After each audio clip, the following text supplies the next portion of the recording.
Hi guys, it's Davin here at brewbits.com. Behind the camera we got James. Say hello, James.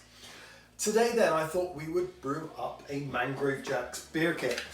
And I like the Mangrove Jack's range. They've got quite a wide range of different beers from traditionals, but mainly they're in the craft beer realm. And this one is a New Zealand Pale Ale. So a New Zealand Pale Ale, well, Mangrove Jacks are actually a New Zealand company, but these kits are made in England.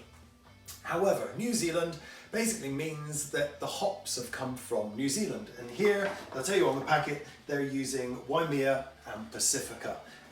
Now, why are we using hops from New Zealand? It's a little bit like a New Zealand Sauvignon Blanc compared to a Sauvignon Blanc. It has a New Zealand variety, has a lot more zing, a lot more character, and a lot more punch. Well, so do these hops. They have a lot more flavour to them, a lot more kick, a lot more whack. So we'll make a pale ale out of one of those, and that's going to come out just below about 5%. But to make it, you're going to need a few other bits and bobs. First thing you're going to need is a little pouch of this.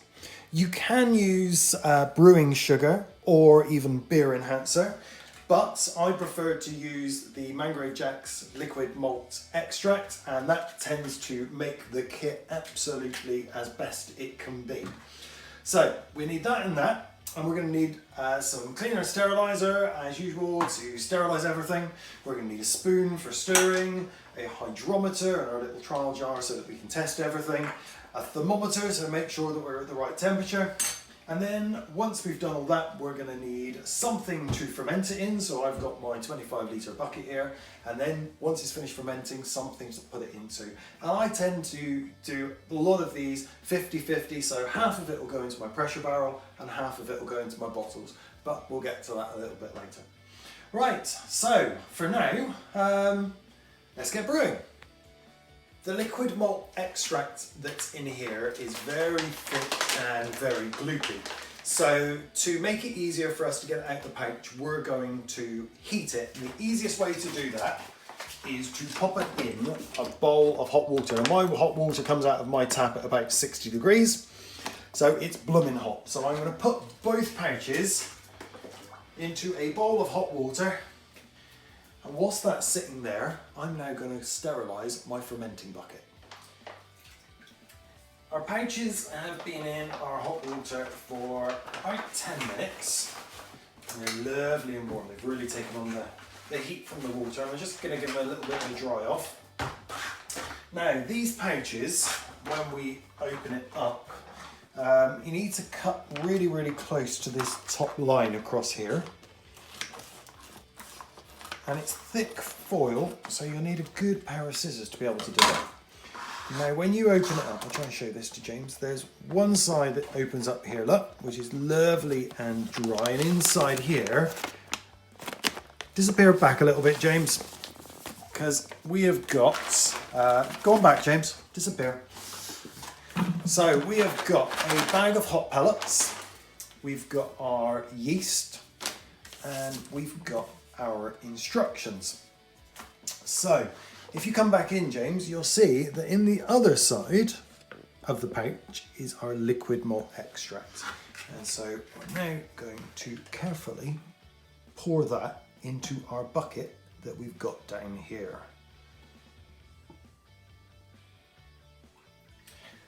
So that's our beer kit liquid malt extract added in.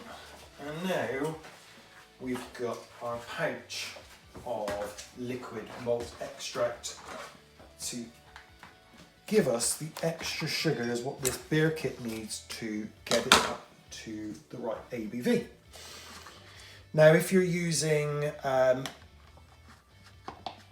dextrose sugar, or if you're using beer enhancer, you would add that in now instead of your Mangrove Jack's liquid malt extract. So now we need 3 litres of boiling water. So I'm just going to fill my kettle up.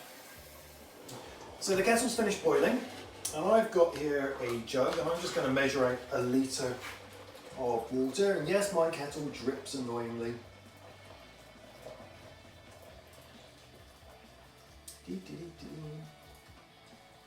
There we go, that's the first litre. What I'm going to do is I'm going to pour a small amount into our pouch, because we've still got a lot of lovely liquid malt extract in there which we haven't got out yet. So I'm going to use the hot water to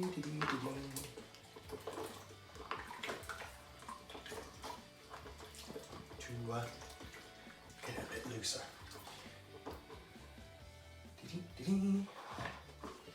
And in that goes. There's still quite a bit more, so we'll do it again until we've got most of this out, you see. Now I know on the instructions it says to squeeze it out. Over the amount of kits I've done of this, I've actually found it's a lot easier doing it this method. You get a lot less gooey and you get a lot more out.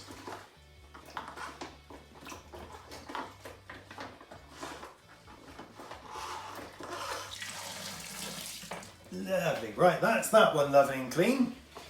And now on to the pouch of the liquid malt extract. Exactly the same. That goes in as well. And now I'm going to put my kettle back on and get me some more boiling water. And that's our 3rd litre of boiling water. Now be careful, because we need to get in, and there's lots of this thick gloopy liquid malt extract still, and you need to now stir it gently until you've got all of that thick gloop like this. See, there's still quite a lot in there, incorporated into the water. On the instructions, it does actually say at this point you're going to add any extra packets of dry ingredients. So some of these kits come with other dry ingredients. In this instance, the kit comes with some yeast and a foil packet of hops. These are not dry ingredients, although they are, but they're not meant to be added now. Perhaps the instructions aren't quite as clear as they need to be, but just in case, don't add these just yet, okay? Right, we have got this all lovely and stirred in, and I'm going to bring my bucket up to the top, because we now need to top it up with cold water. And before you top it up with cold water, you want to check on your packet, whichever you're making. So I'm making the New Zealand Pale Ale. If you're making any of the other kits, you need to check down here and it says makes X number of litres. So in this case, it makes 23 litres. So we need to bring it up to 23 litres, 5 gallons on our scale, on our bucket. And luckily, my tap has got a nice long hose, which means I can fill it up from the tap with cold tap water. So, fill it up, run the water down the side, because this does tend to foam up. You can just about see it foaming up already. And if you don't run it down the side like this, you will find you've got lots and lots and lots of foam at the top, and you may not be able to get all the water in. So top it up, in this case, to 23 litres. Once you've added your water, you need to check your temperature and make sure it's around about 18 to 22 degrees C. That's going to be optimum for brewing. And mine's coming out here at 21. If you've got, like me, a liquid crystal thermometer on the side of your bucket as well, it will also help whilst you're fermenting it, because you can make sure that you can keep it at the right temperature. Come on in, James, and you'll see that we've got all this lovely water in there. We give it a good stir, make sure it's all combined in. We need to take a reading with our hydrometer. Come on in, James, have a look at this. Get right in and you'll see that that is coming out at 1.050, almost exactly. So, the next thing for us to do is for us to pitch our yeast. And this is a West Coast style yeast. So it's going to be matched to this beer. And all we're going to do is gently sprinkle it on the top. We're not going to even stir this in. What I'm now going to do, on goes my bucket loosely. I've left one my lid. I've left one side slightly off. If you're using a bucket with an airlock, fantastic. Remember to put a small amount of water in your airlock. And now this goes into a warm place, so it stays at about 20 degrees, so ideally between 18 and 22 degrees for 7 days.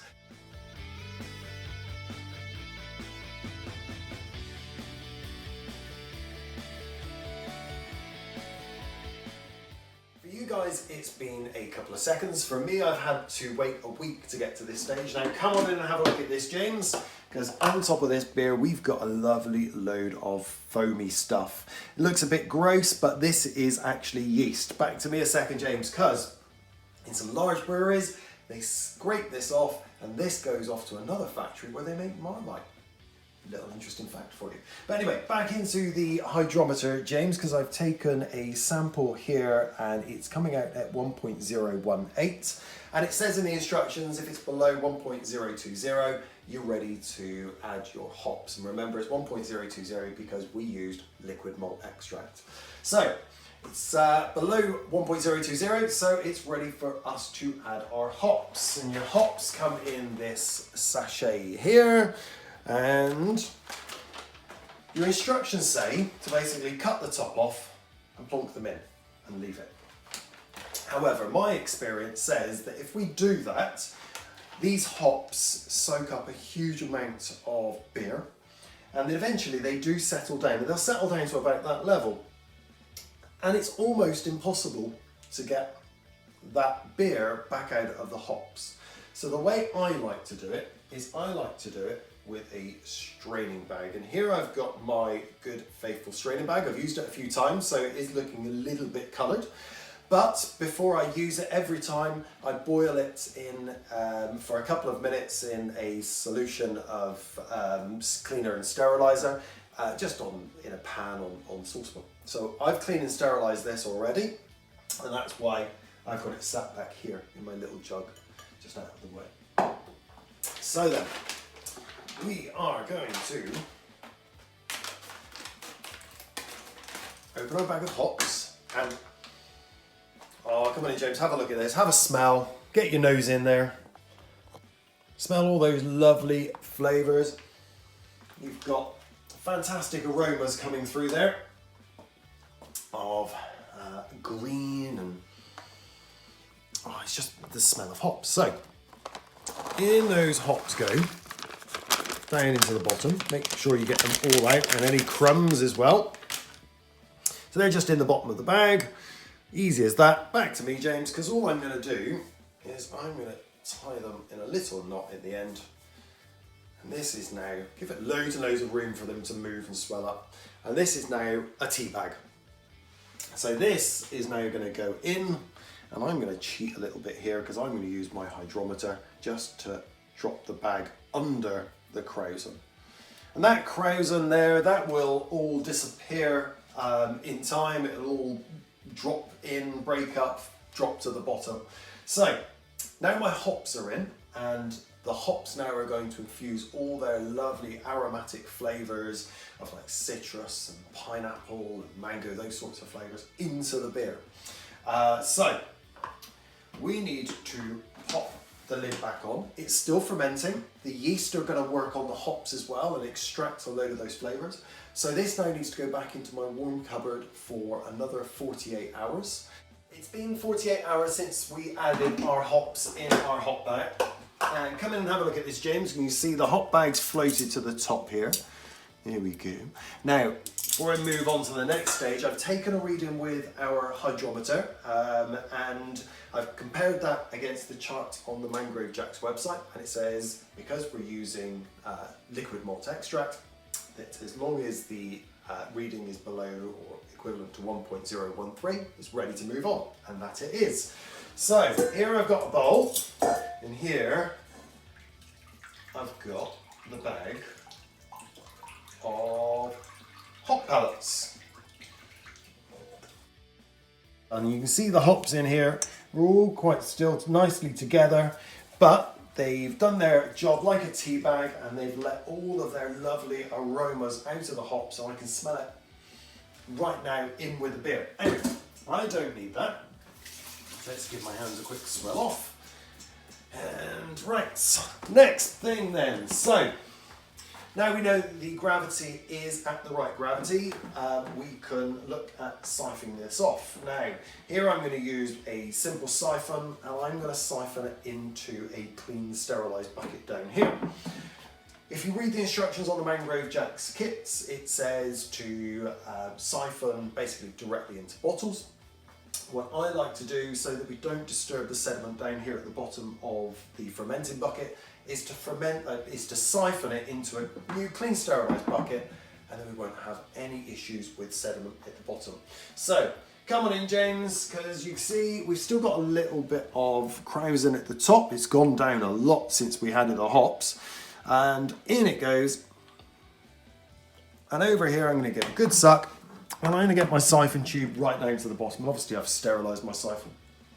One thing you don't want to do is you don't want to leave it right at the top going splash, splash, splash, splash, splash, because that is a way to introduce some of the bacteria that are floating around in the area that's going to turn the alcohol in this lovely beer into a vinegar. We don't want that, so get it down at the bottom, and now this is going to take a little while for it to siphon through. As we get lower and lower down in the bucket, what I like to do is take a little block, angle the bucket up ever so slightly, so we've got more beer down at this end, so we've got less chance of disturbing the sediment at the bottom. Well, we've got down to the yeast, and there's only a little bit of beer left in here, and in that yeast I can see lots of hot particles as well that's settled out through the straining bag. But it will be a lot harder to strain this out if we hadn't done it in the straining bag. So it's almost here. You are going to lose a little bit, so don't be... There we go. You are going to lose a little bit like that. So, sorry, you're not going to get it all out. And it's best to leave the sediment in the bottom of this bucket rather than this one. I'm going to add my priming sugar into here. So I'm going to put some of this beer into a barrel and some of the beer into bottles. Now, if I was going to put the beer into the bottles with the Mangrove Jack's instructions, you're going to siphon it into the bottle, and then you're going to add a half a teaspoon of sugar to each bottle. Now, I find that a little bit of a fiddly thing to do, and you get sugar everywhere and you get sticky. So instead, here I've got 100 grams of brewing sugar, and I'm just going to pop that in the top there. And then with my sterilised spoon, come on in, James, I'm going to give it a very gentle stir. So what you're not wanting to do at this stage is really whip it up so you're going to get lots of air into it. You don't want to do that. You want to get your spoon really low down and just get the beer moving so that you're dissolving the sugar. Remember, as I said, same as when you were siphoning it into the bucket earlier, you don't want it splashing, you don't want to get air into it, because of the potential of getting the bacteria into it that could cause it and turn it to vinegar. I've got my bottles and I've sterilised them using this little contraption, and this is what's called a spinvinator, and you fill it up with some cleaner and steriliser, and you pop the bottle on top and you press it down a few times like that, and it squirts the cleaner and steriliser up into the bottle and gives the bottle all over cleaner and steriliser, and then you can just leave the bottles for 10 minutes and then you're ready to go. So, bottling then. When I'm bottling beer, you can use the siphon again out of the top and down into the bottles using a tap on the end. If you do that, you can end up with getting quite foamy beer, and you end up sometimes having a little bit of beer and a lot of foam, and then of course you've got to wait for the foam to die down. And anyway. So this way is a lot easier, and I'm using this little thick contraption, and this little contraption is called a little bottler, and that fits on the end of my little bottler tap, and I turn the beer on. Now I'm going to walk my bum down, and then this little valve at the bottom here, when you push the bottle up and keep raising the bottle up, suddenly the beer will start to flow and it starts filling it from the bottom. And it's quite quick. You've got to keep your eye on it, because as it gets up here, it kind of speeds up. And it goes whoop, But the good thing is you can control the flow by lowering it down ever so slightly until you get the beer right to the top. And when you've got the beer right at the top, like that, you've got the perfect gap now that's needed. So you screw on your top. That's your first bottle done. I've got a few more to go. So I've cleaned and sterilised my king keg, and this is what I'm using as my barrel. And so I'm going to do just as we did earlier when we were siphoning it. And this goes into the barrel. And because I've already put the priming sugar in the beer, it's ready to go straight into the barrel. Now it takes a bit of time, so make sure you've got something to keep you occupied. On goes the lid to our king keg, getting nice and secure. And now our king keg and our bottles will go back into my warm cupboard for a secondary fermentation to take place. Now in the bottles, that secondary fermentation, because there's only a small space for the carbon dioxide to build up, it will get dissolved into the beer, and that will make the beer nice and fizzy. When it comes to the pressure barrel, it will create a nice head of pressure in this section, and that will make sure that the beer comes out lovely and forcefully and give you a nice full head on your beer. So these go into my warm cupboard now for about 48 to 72 hours for the secondary ferment to take place, and then they go somewhere cool so that they can start to clear and settle out. That will take about another 2 to 3 weeks, and then once they're nice and clear, pop your bottles in the fridge, pop one open, and enjoy a nice beer. And the same goes for this one. Pour off yourself a nice pint of Mangrove Jack's New Zealand Pale Ale, and sit back, relax, and enjoy. Cheers.